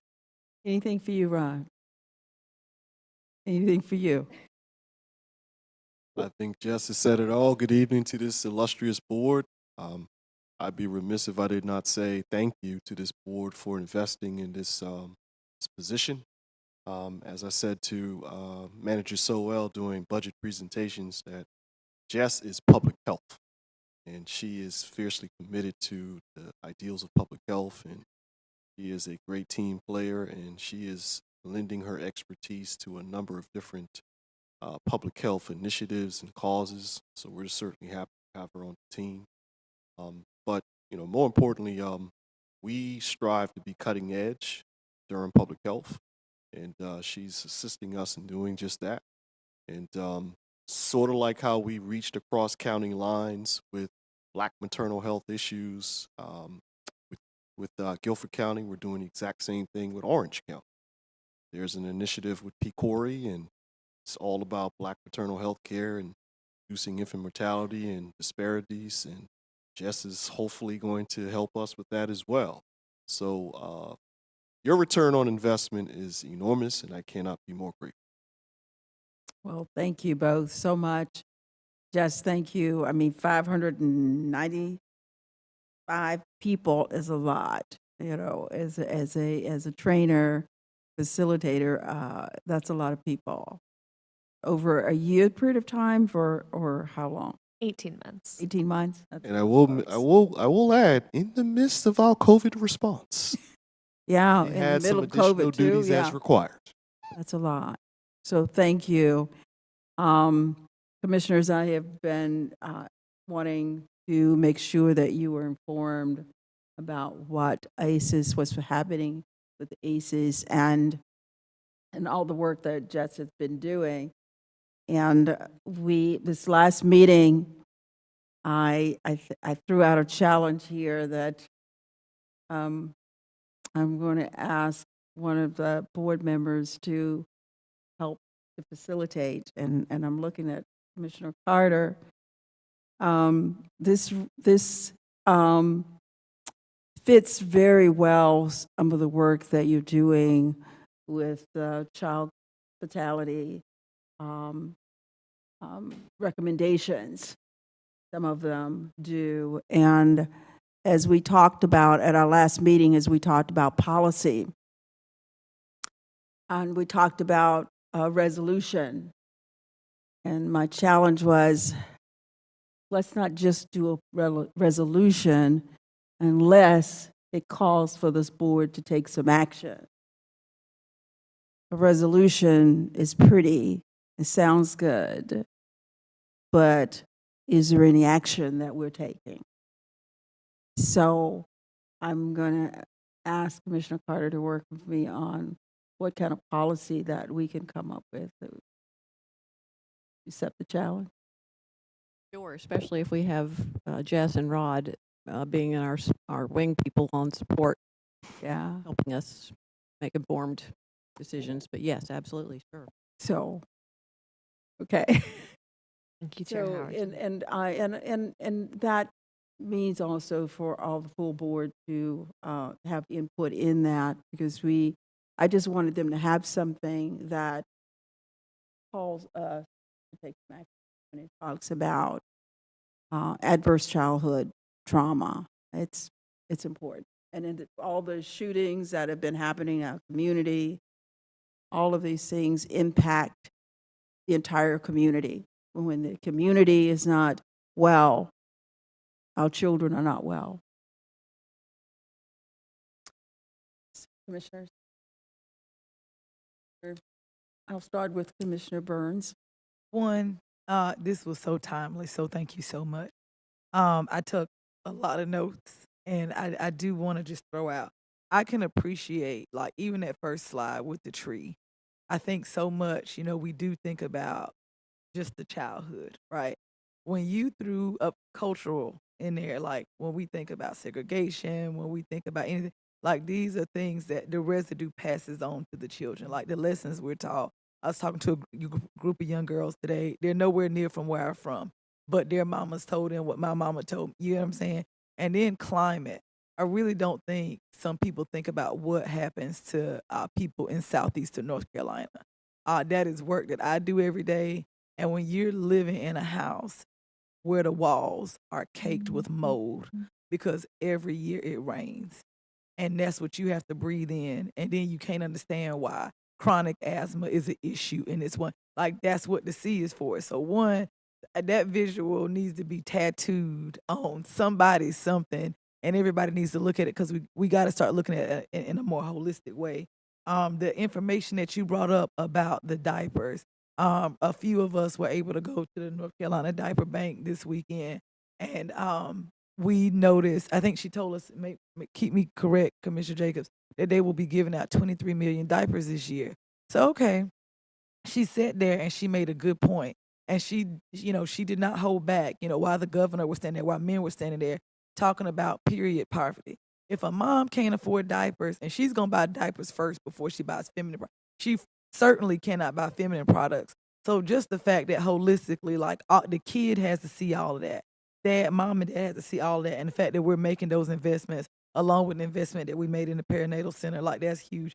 I want to go back only because, like, right now, I know you probably trained out, but I'm a commissioner and I'm a resident. I go to Southside Church of Christ. They're on their third series of doing a parent ACEs series. I'm trying to figure out, is there a presentation? And I pulled it up just to make sure their third session. So you won't be able to make it, but I think it will be really interesting to talk even to parents in general, whether it's the church I go or another church, about these 3 other C's. So y'all have climate, childhood, community, and culture. And who do we have? Because I know you're stretched thin. They did, it was called Parent ACEs series on adverse childhood experiences. But right now, for the month of May, they're it's the culmination of all of the trainings, and so now they're giving them tools. Well, tools are really great for that one C, but what do we have for like these other 3 C's? And so I just want to throw that out because I think, our churches, now that we're seeing them do this work and we're seeing governments invest in this work, what does partnering with that work look like? So that's my Yeah, no, thank you for that question. It's a Mhm. great question. I actually just presented to the Durham County Health Ministry Network to tell them about some of the training opportunities that we do have. And so we are having a few conversations with a few churches. Thankfully, I am not the only person who can do these trainings, which is good because I love training people and I also have limited energy. I don't think I do, but I do. So we do have other people within DART who are incredibly wonderful trainers and have been doing training for a very long time. And I'm happy to connect and talk about who that could be and who would be the right person. Because sometimes you need someone who's a good fit to do a training. And so we definitely have more than a few trainers who could do that training. Mm-hmm. Okay. Mr. Jacobs? Well, thank you so much, Jess. I have been looking forward to this presentation for quite a long time. I think it really got delayed by COVID. So I'm really, really glad to hear about all the amazing work that you have been leading. And I just want to go back to the hiring, just for the county managers benefit, and so a lot of the new staff, probably about 5 years ago, the board of county commissioners wanted to invest in systemic change and structural change, and to have certain positions like the food security position, the early childhood position, and this position, the trauma informed ACEs position, to come in and really help us integrate these approaches system-wide through Durham County government. So I guess, I see the roots of this beginning, but I guess what I really want, I think looking forward, what I would find really helpful is I would love to hear recommendations about how do we really integrate, whether it's the trainings or whatever recommendations through all of the departments. I mean, because, with DSS, think about our new community intervention and support services department. I mean, you name it, EMS, the sheriff's office of the sheriff. There's just, our EMS, our staff are interacting with people all day long. And I mean, I benefit from it personally. I just think, so I really look forward to, as you do your work, and even, like for instance, DSS, we have a community, the CATD, uh, Community Accountability Talent Development. So we're doing internal training in HR within DSS. So how can we integrate this, these approaches? You're only one person, right? So I don't know if that means, when you were talking about the training program and so how do we start really spreading this out? The other thing was that, the graphic is incredible. And when I was looking at it, I don't know if you can go back and bring that up, but I was even thinking like from a policy perspective, we've talked about how we look at our policies and how are they addressing racial equity. When we approve things in our budget, how are they how are they being trauma informed? Like I would love it for us to get to a point where we're actually, that's how we're looking at things that we move and make decisions about. And I know we're going to talk about it in a minute, but when I look at the ARPA funding that we've approved tonight, a lot of those things get at some of those branches, for sure, and even some of the roots.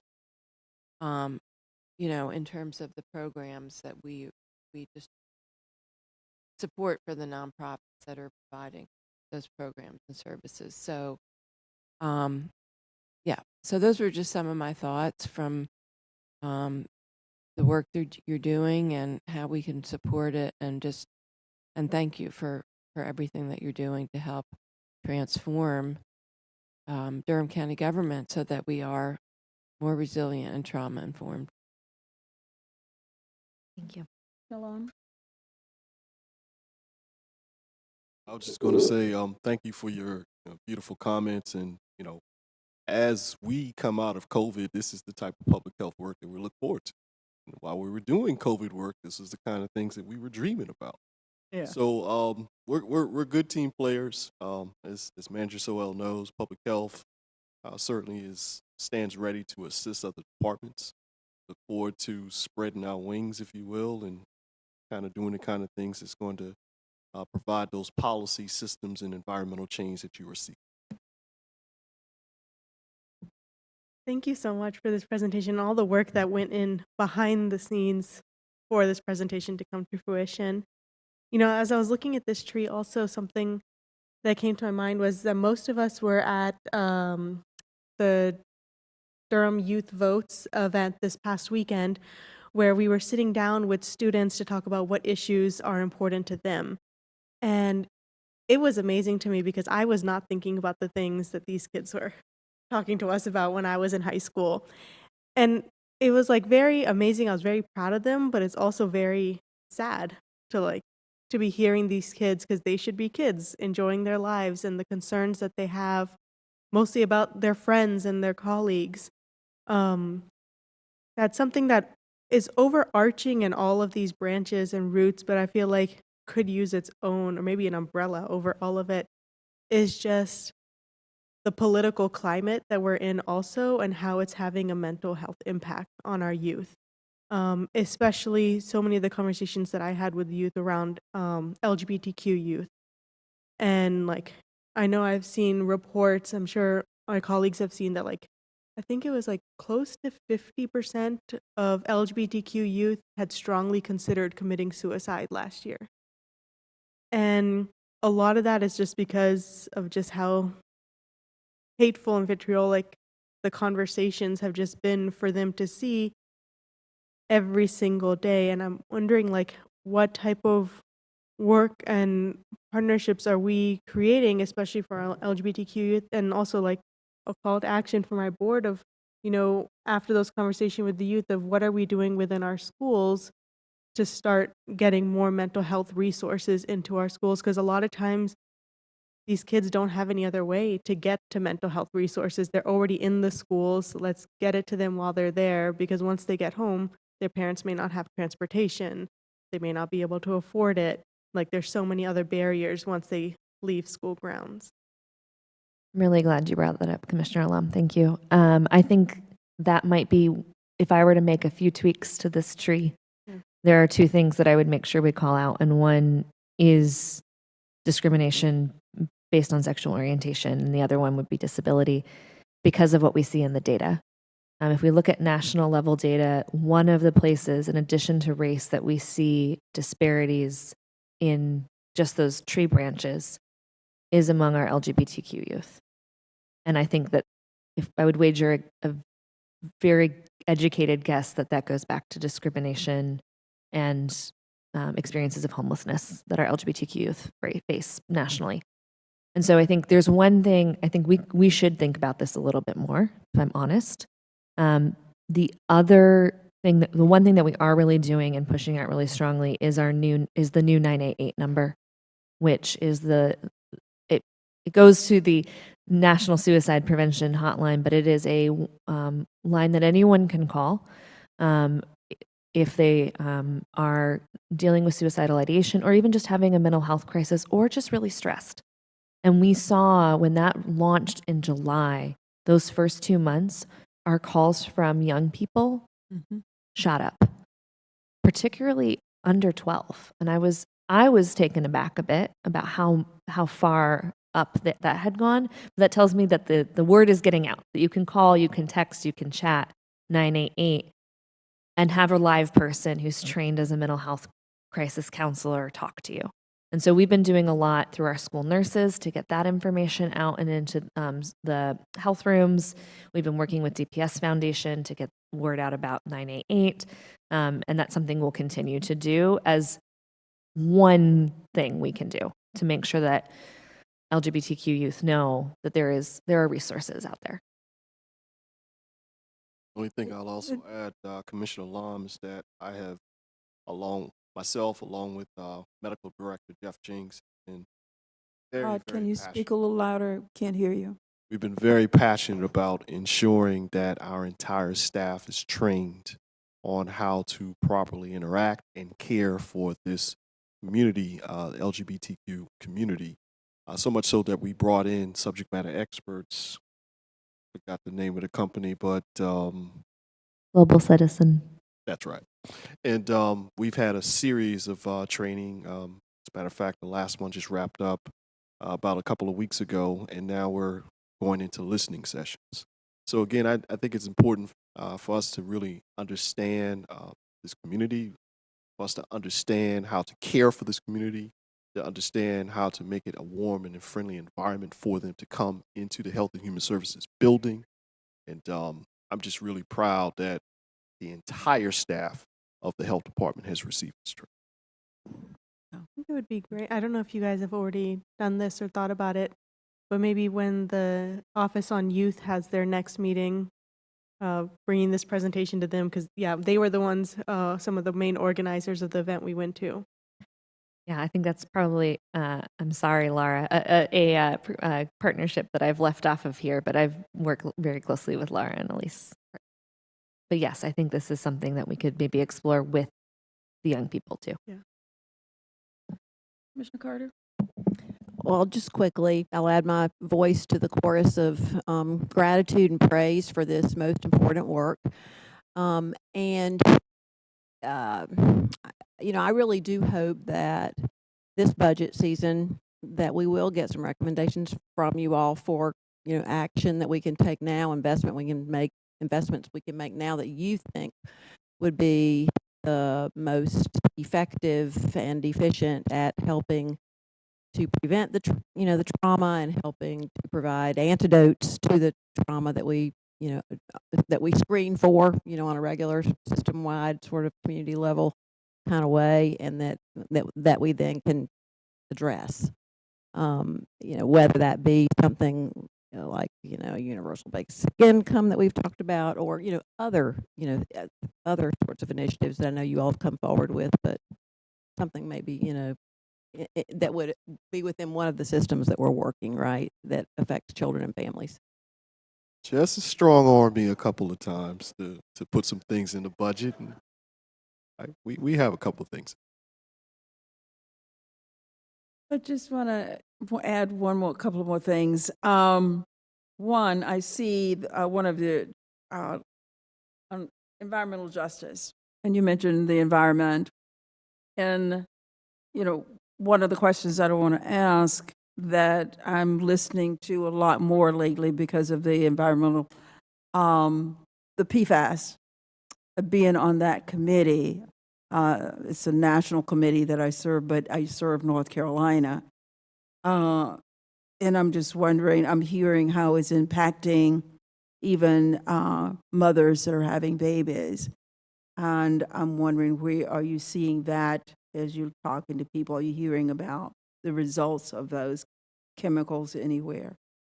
I haven't been hearing anything yet, but I think it's definitely something I will look into because I think this might be an interesting intersection that we need to keep an eye on. It is. When you think Chair, about I just say mold, or anything that's in houses, PFAS is addressing all those areas. Go ahead, And Bob. as you well know, I mean, of course, no community is exempt, but having been the Deputy Public Health Director down in Cumberland County with Camorras and all the different town hall meetings that I had to attend that really got serious and violent, I mean, we're very blessed to be in this location where our partners at the City of Durham are really on the watch for that. I mean, Mhm. dialogue between us and our environmental health on-site protection division. So please know that public health is living true to its banter. We're silent warriors, silent professionals. We're doing a whole lot that you don't know about, and hopefully you won't know about because Yeah, we're doing our job. yeah. Well, there's Tillis. There was a whole bunch of money that came to North Carolina. I don't have the numbers in front of me, and I'd like to know. I think it's going to DINA. So we'd like to know anything that you'd find out about how that money is being allocated, where is it going? Is it any areas that we need to pay attention to in Durham? Absolutely, Madam Chair. Okay. Thank you. Thank you so much. Any other questions, Commissioners? Were there any requests for us that you haven't stated, or is it just information? Just information at this time. A resolution will be coming in the next week or so. All right. Thank you so much. Thank you. All right. Let's see. Now we are going to move on to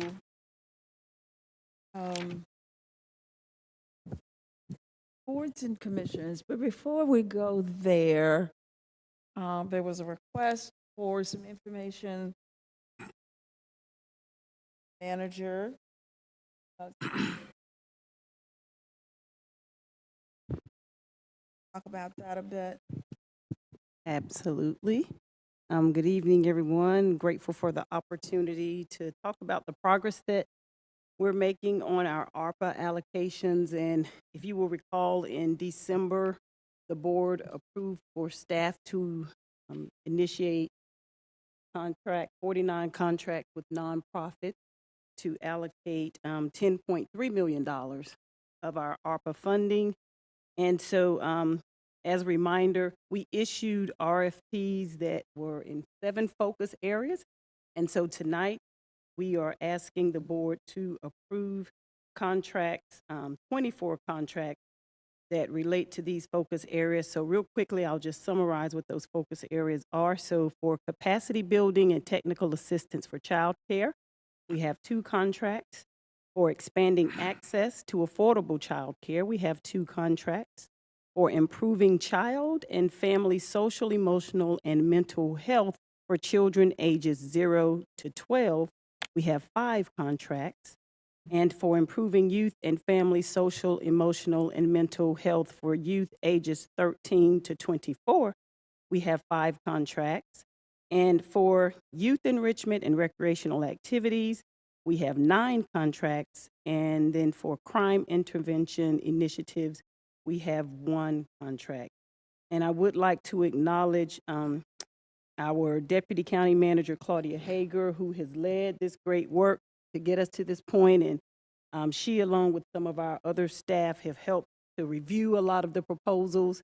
And so I'll ask her to also talk about the next steps in bringing forth the remaining contract.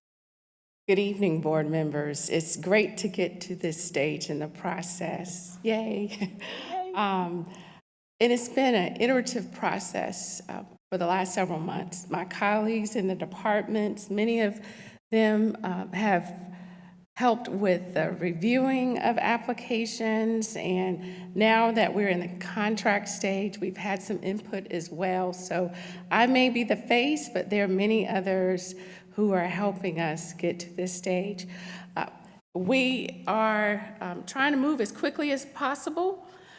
For those of you who've ever managed grants, that's sometimes a slow process, but it's a even slower one when you're talking about federal dollars. And so we're making sure that we're evaluating even further what infrastructure is needed. The board was committed to supporting some nonprofits that may not have had grant funding before at this with the federal government. So we're making sure that we have the arms around support systems to ensure that things are seamless. So real quickly, over the next several board meetings through June, we'll continue bringing you contracts. They may be a couple here and a few there, with the intent of finalizing all of them by the end of the fiscal year. And so continue to give us calls if you have questions about timing, but we're moving swiftly. And although for some it may not feel swift enough, but they will still continue to have 24 months to complete their work, which was our original commitment. Thank you so much, Claudia. We know that this has been a mountain load of work, and we really appreciate the work that you and the staff, the rest of the staff, has been doing. And I just want, we've been talking about children tonight. We've been talking about our young people, and it's so encouraging to hear the contract for around social, emotional, around our children, around child care, around crime intervention. All of those things are things that we all have a heart for, and we appreciate the work that you're doing to make these things. Mr. Jacob. Yeah, I just really want to celebrate this moment because this is over $5 million that is being directly invested into our community that is going to result in services and programs that are benefiting our mothers, our families, our children, our youth. And I'm wondering, how is this, will we detail the information in a press release about the contracts that have been approved?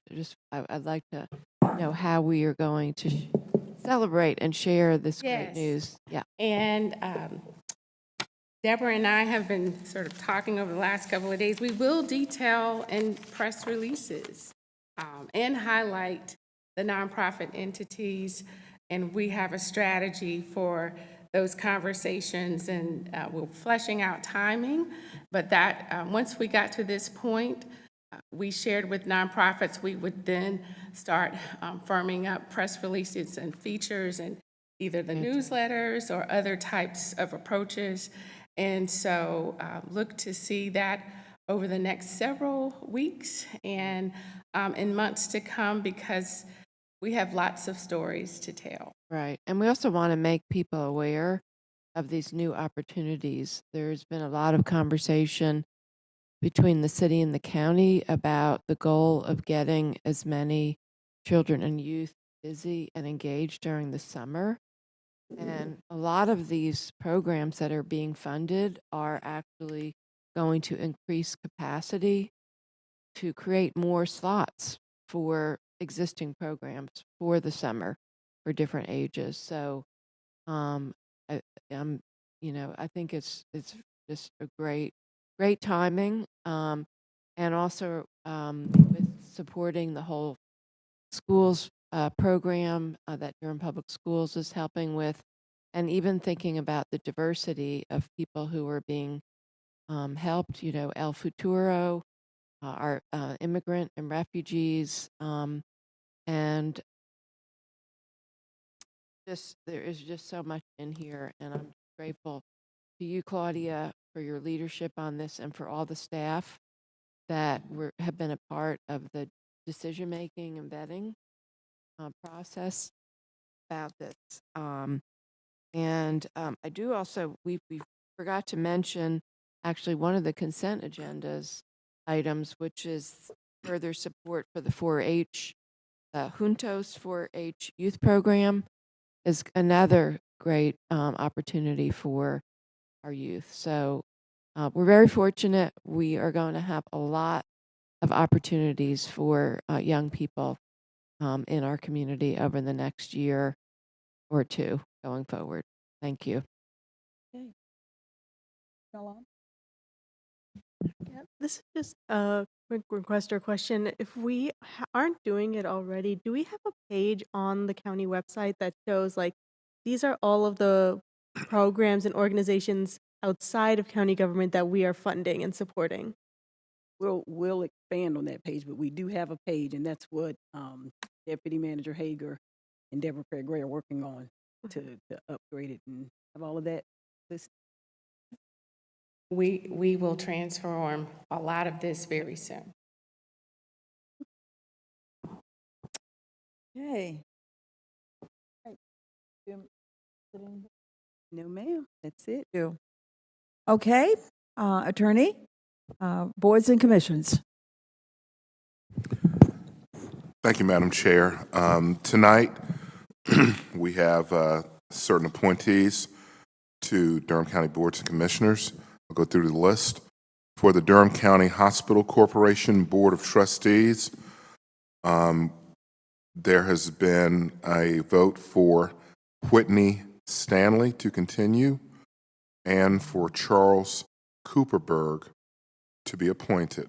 Those are both on the community representative category. For the Duke Regional Hospital Medical Staff Representative, the vote was for Philip Fong. For the Lincoln Community Health Center Representative, the vote is for Federico Magnon. For the Duke Regional Hospital Physicians Representative, the vote was for Mashael Al-Hegelan.